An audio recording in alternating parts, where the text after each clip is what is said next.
আসসালামু আলাইকুম, স্বাগত জানাচ্ছি আরটিভির মধ্যাহ্নের সংবাদে। আপনাদের সঙ্গে আছি আমি ফারিয়া শারমিন।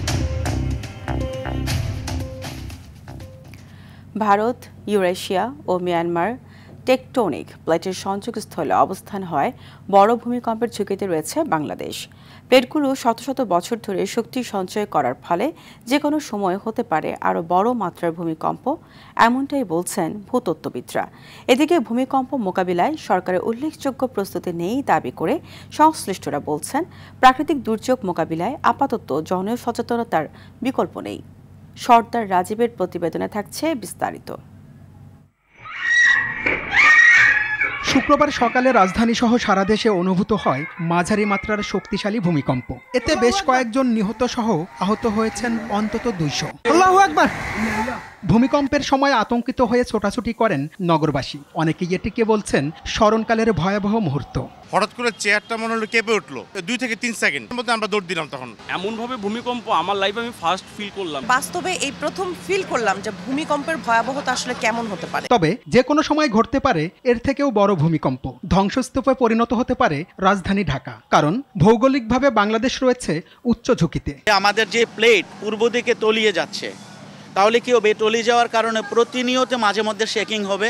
আনফরচুনেটলি 100 বছর কোনো বড় ধরনের ভূমিকম্প হয়নি।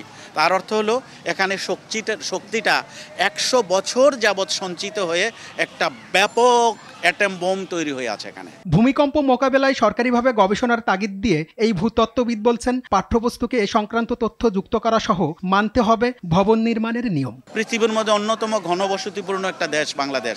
ঢাকা শহর আরও বেশি ঘনবসতিপূর্ণ। এখানে অনিয়ন্ত্রিতভাবে অনিয়মিত এবং অপরিকল্পিত অসংখ্য বিল্ডিং এখানে তৈরি হচ্ছে, যেগুলো একটাও ভূমিকম্প সহায়ক কোড মেনে তৈরি করা হয়নি। অপরিকল্পিত বসতির কারণে ভূমিকম্পের ক্ষয়ক্ষতি বাড়ছে জানিয়ে নগরবিদরা বলছেন, এই দায় কোনোভাবেই এড়িয়ে যেতে পারে না সরকার। আমাদের এই যে নির্মাণের যে তদারকি, সেই তদারকি করার জন্য আমাদের যে উন্নয়ন কর্তৃপক্ষ, রাজুক বা অন্য যারা আছেন, তারা তো সরেজমিনে সেগুলো তদারকি করে যে ব্যবস্থা নেয়, সেই ব্যাপারেও তো তাদের সেই ধরনের দৃশ্যমান কোনো ধরনের সফলতা নেই। এই ঝুঁকির পরিমাণটা বাড়ছে, এই কারণে আমরা এত বড় ভূমিকম্পের জন্য প্রস্তুতিটাই দুর্বল। ভূমিকম্পজনিত সবচেয়ে ঝুঁকিপূর্ণ এলাকার মধ্যে রয়েছে ঢাকা সহ দেশের উত্তর পূর্বাঞ্চল ও দক্ষিণ পূর্বাঞ্চলের কিছু অংশ। সর্দার রাজীব, আরটিভি, ঢাকা। ভয়াবহ ভূমিকম্পের আতঙ্ক এখনও কাটিয়ে উঠতে পারেনি নরসিংদী জেলার মানুষ। 24 ঘন্টার মধ্যে পরবর্তী কম্পনের আশঙ্কায় অনেকেই না ঘুমিয়ে রাত পার করেছেন। ভূমিকম্পে হেলে পড়া ভবন সহ জেলার কিছু জায়গায় নতুনভাবে দেখা দিয়েছে ফাটল। একই সঙ্গে ঘোড়াশাল পৌর এলাকার লেবুতলা গ্রামে একটি ডেইরি ফার্মের জমিতে বড় ফাটল দেখা দিয়েছে। জেলার পলাশ রেসিডেন্সিয়াল মডেল কলেজের প্রধান ফটকের সামনেও মাটিতে বড় ফাটল দেখা দেয়।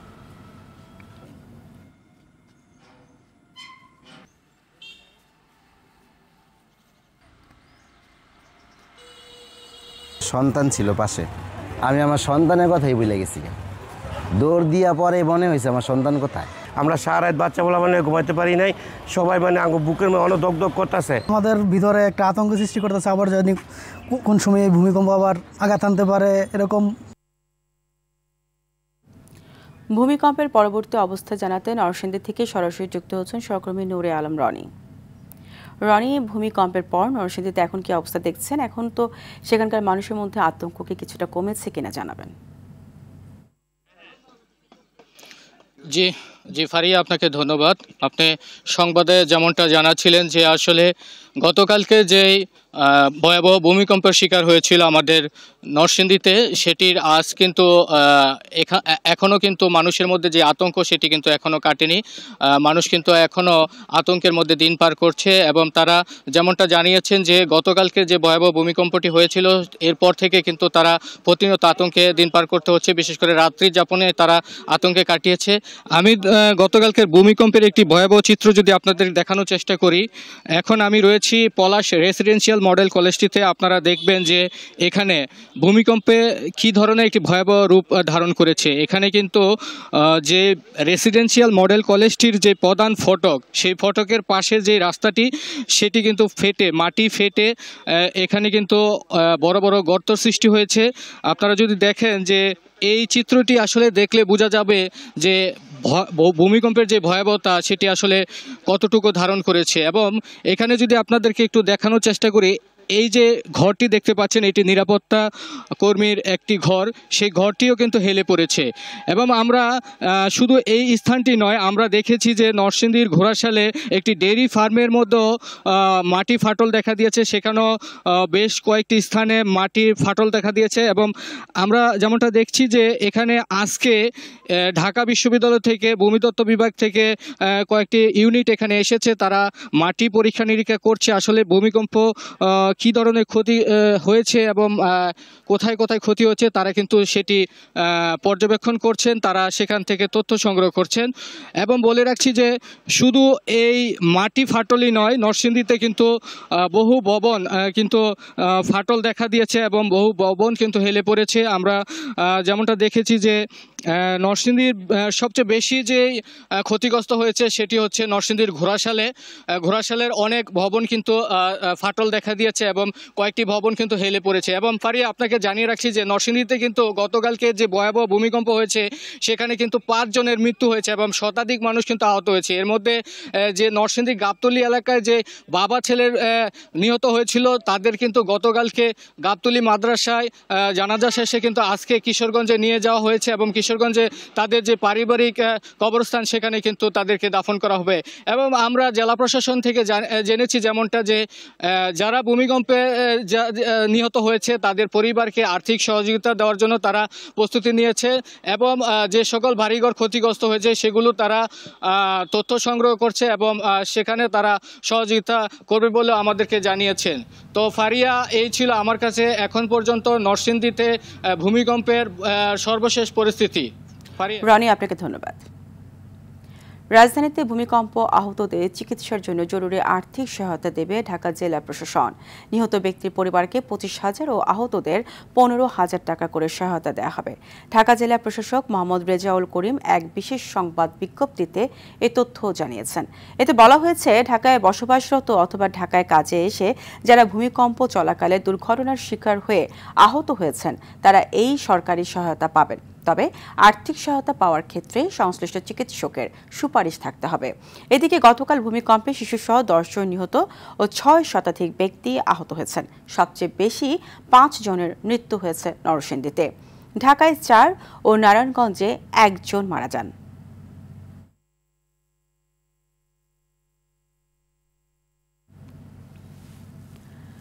বাংলাদেশে সফররত ভুটানের প্রধানমন্ত্রী শেরিং তোবগে সাভারের জাতীয় স্মৃতিসৌধের ফুল দিয়ে মুক্তিযুদ্ধের বীর শহীদদের প্রতি শ্রদ্ধা জানিয়েছেন। এরপর তিনি দর্শনার্থী বইয়ে স্বাক্ষর এবং একটি গাছের চারা রোপণ করেন। এর আগে 3 দিনের রাষ্ট্রীয় সফরে সকালে ঢাকা পৌঁছান ভুটানের প্রধানমন্ত্রী শেরিং তোবগে। ঢাকার শাহজালাল আন্তর্জাতিক বিমানবন্দরে ভুটানের প্রধানমন্ত্রীকে স্বাগত জানান প্রধান উপদেষ্টা ডক্টর মোহাম্মদ ইউনুস। এরপর প্রধান উপদেষ্টার সঙ্গে একটি সংক্ষিপ্ত বৈঠক করেন ভুটানের রাজা। বিকেলে 2 দেশের মধ্যে প্রতিনিধি পর্যায়ের দ্বিপাক্ষিক বৈঠক হবে। বৈঠকের পর আন্তর্জাতিক ইন্টারনেট ব্যান্ডউইথ, ভুটানের বিশেষজ্ঞ চিকিৎসক ও স্বাস্থ্যকর্মী নিয়োগ এবং কৃষি সহযোগিতা বিষয়ক সমঝোতা স্মারক সই হবার কথা রয়েছে। সফর শেষে আগামী 24 নভেম্বর ঢাকা ত্যাগ করবেন শেরিং তোবগে।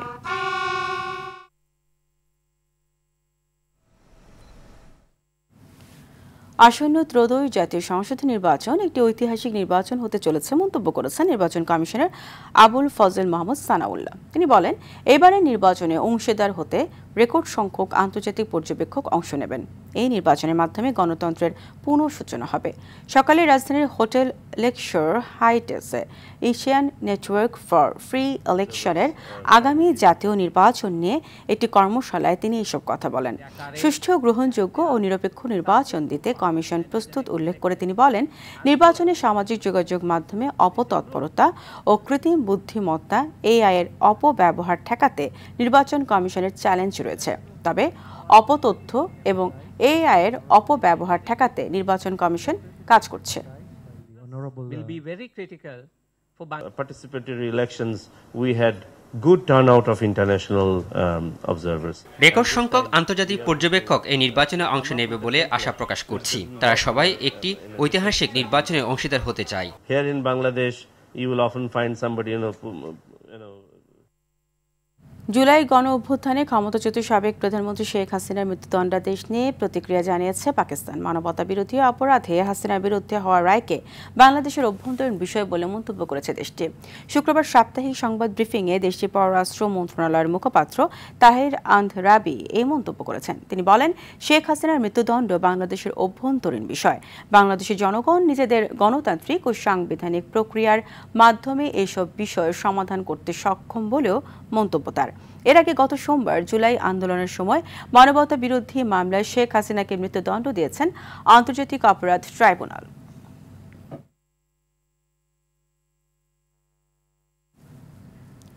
এবার আন্তর্জাতিক সংবাদ।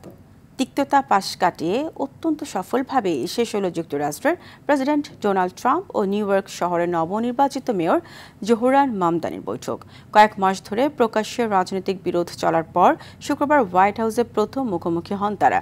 এ সময় শত্রুতা ভুলে রাজনীতিতে বন্ধুত্বপূর্ণভাবে এগিয়ে যাওয়ার কথা বলেন ট্রাম্প ও মামদানি। নিউ ইয়র্ক শহরের অপরাধ দমন ও জীবনযাত্রার ব্যয় নিয়ন্ত্রণে একসঙ্গে কাজ করারও প্রতিশ্রুতি দিয়েছেন তারা।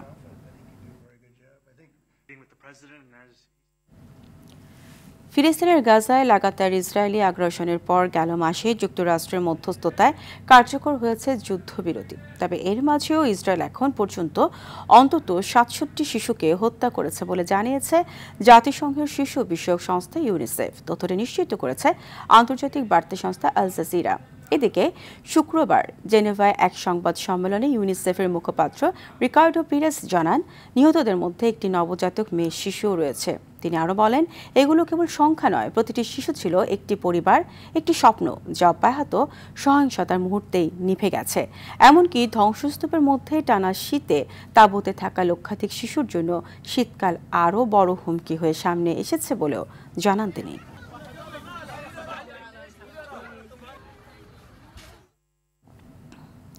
নাইজেরিয়ার একটি ক্যাথলিক স্কুল থেকে বন্দুকধারীরা ২ শতাধিক মানুষকে অপহরণ করেছে। গতকাল শুক্রবার নাইজার রাজ্যের পাপিরি এলাকার সেন্ট মেরিজ স্কুলে ঘটনা ঘটে। নিরাপত্তা পরিস্থিতির অবনতির কারণে নাইজার রাজ্যের কর্তৃপক্ষ আগেই সেখানকার সব আবাসিক স্কুল সাময়িকভাবে বন্ধের নির্দেশ দিয়েছিল। চলতি সপ্তাহে এটি নাইজেরিয়ার স্কুলে দ্বিতীয় গণ অপহরণের ঘটনা। ভোরে হামলা চালিয়ে ২১৫ শিক্ষার্থী ও ১২ জন কর্মীকে তুলে নিয়ে গেছে বন্দুকধারীরা। এমনটি জানিয়েছে নাইজেরিয়ায় খ্রিস্টান সম্প্রদায়কে নিয়ে কাজ করা সংগঠন খ্রিস্টান অ্যাসোসিয়েশন অফ নাইজেরিয়া।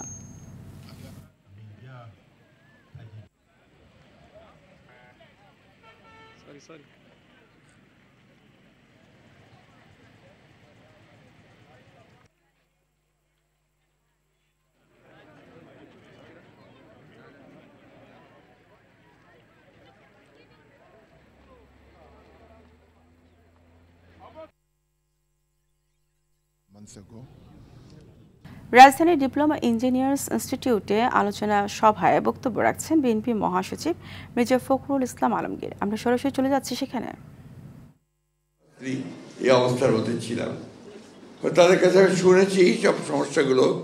শোনার পরে আমি তারা বললেন যে তারা একটা সভা করতে চায় যেখানে তারা এই বিষয়গুলো তুলে আনতে চায়। আমি রাজি হয়েছি। আমি যখন খুব ছোট, যখন আপনার শুধু